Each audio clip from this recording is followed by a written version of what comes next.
नमस्कार मित्रों, स्वागत है आप सभी का हमारे YouTube चैनल में। आइए जानते हैं मोक्ष की प्राप्ति कैसे करें।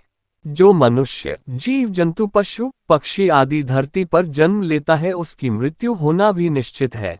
मृत्यु इस जीवन का अटल सत्य है। धार्मिक ग्रंथ पुराण शास्त्रों में कहा गया है कि व्यक्ति अपने अच्छे और बुरे कर्मों के अनुसार ही पाप पुण्य का फल भोगना पड़ता है एवं मृत्यु के पश्चात स्वर्ग और नरक लोक में जाता है। कहा जाता है कि जो मनुष्य अच्छे कर्म करके आता है उसे स्वर्ग की प्राप्ति होती है और जो मनुष्य बुरे कर्म करके आता है उसे नरक लोक की प्राप्ति होती है और यातनाएं भोगता है। मनुष्य के अच्छे कर्म ही उसके लिए मोक्ष के द्वार खोलते हैं, अर्थात मोक्ष की प्राप्ति के लिए पुण्य कर्म करना अति आवश्यक है। जीवन मरण के चक्र से मुक्त हो जाना, यही मोक्ष की प्राप्ति है।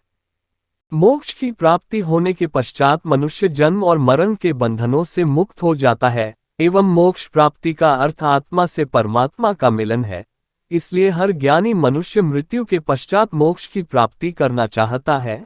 धार्मिक ग्रंथ एवं गीता ज्ञान शास्त्रों में कुछ ऐसे कार्य बताए गए हैं जिन्हें करने मात्र से मनुष्य के मृत्यु समय होने वाले कष्ट कट जाते हैं और उसे मृत्यु के पश्चात स्वर्ग लोक में स्थान मिलता है। हिंदू धर्म के अनुसार मानव का जीवन पुण्य कर्मों के करने से मिलता है एवं 84 लाख योनियों के पश्चात मिलता है। मानव का जीवन पुण्य कर्म करने के लिए मिला है। मोक्ष की प्राप्ति के लिए पुण्य कर्म करना चाहिए। ऐसा करने से मृत्यु के समय होते हैं कष्ट दूर।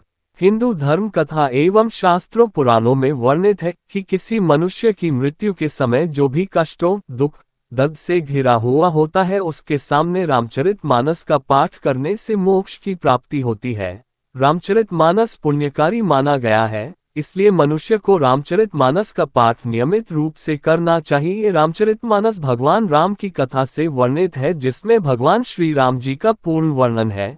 रामचरितमानस के बारे में कहा गया है कि इसकी चौपाइयां को पढ़ने मात्र से पुण्य कर्मों की प्राप्ति होती है और मृत्यु के बाद मोक्ष की प्राप्ति होती है। रामचरितमानस की पाठ करने से मृत्यु के पश्चात भी मनुष्य को भवसागर से पार कराती है। रामचरितमानस के पाठ करने से दुखों पाप कर्मों से छुटकारा मिलता है और मृत्यु समय कष्ट कम होता है। उसे मोक्ष की प्राप्ति होती है, मनुष्य को स्वर्ग लोक की प्राप्ति होती है। आइए जानते हैं कि एकादशी व्रत का लाभ। हिंदू सनातन धर्म में एकादशी के व्रत को सभी व्रतों में श्रेष्ठ बताया गया है। शास्त्रों में भी एकादशी व्रत की महिमा बताई गई है। एकादशी व्रत मनुष्य निष्ठा और नियम के साथ एकादशी व्रत रखने से उसे जीवन मृत्यु के बंधन से मुक्त होकर मोक्ष की प्राप्ति होती है। मार्गशीर्ष मास में पड़ने वाली एकादशी को मोक्षदा एकादशी कहा जाता है। भक्ति से मोक्ष मार्ग की प्राप्ति होती है। भक्ति, कीर्तन, कथा, भगवत ज्ञान का मार्ग मनुष्य के लिए मोक्ष की प्राप्ति के द्वार खोलता है। मनुष्य को नियमित ईश्वर की सच्ची निष्ठा और सच्चे प्रेम के साथ भक्ति करना चाहिए। अपनी भाव भक्ति को पूरी निष्ठा से भगवान की शरण में सौंप दे एवं स्वयं को सांसारिक बातों मोह माया से दूर रखे। सत्य का मार्ग अत्यंत कठिन होता है परंतु असंभव नहीं, भक्ति से सब संभव है। सत्य की प्राप्ति ही मोक्ष की प्राप्ति है, यही परम सत्य है। आइए जानते हैं पुण्य कर्मों के लाभ।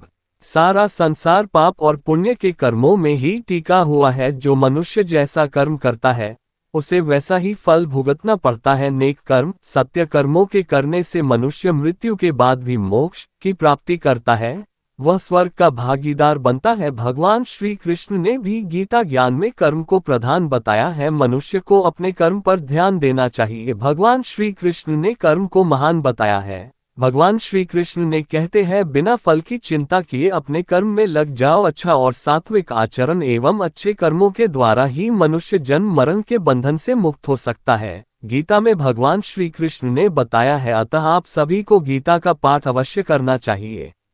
अध्ययन और ध्यान करने से मोक्ष का मार्ग सरल होता है। अध्ययन और ध्यान करने से अज्ञान रूपी अंधकार मिट जाता है और ज्ञान का उज्ज्वला प्रकाश रहित होने लगता है एवं ध्यान करने से अज्ञानता पर काबू पा सकते हैं। अज्ञानता मोक्ष प्राप्ति की राह में बाधक होता है। अज्ञानता को दूर करने का एक ही मार्ग है, ध्यान में लीन हो जाए और ईश्वर का ध्यान करें। आत्मा और परमात्मा का मिलन ही आत्मज्ञान की प्राप्ति है। आत्मज्ञान हो जाने के पश्चात और कुछ शेष नहीं रह जाता है, तब आपको मोक्ष की पूर्ण प्राप्ति होती है। यही सत्य ज्ञान है।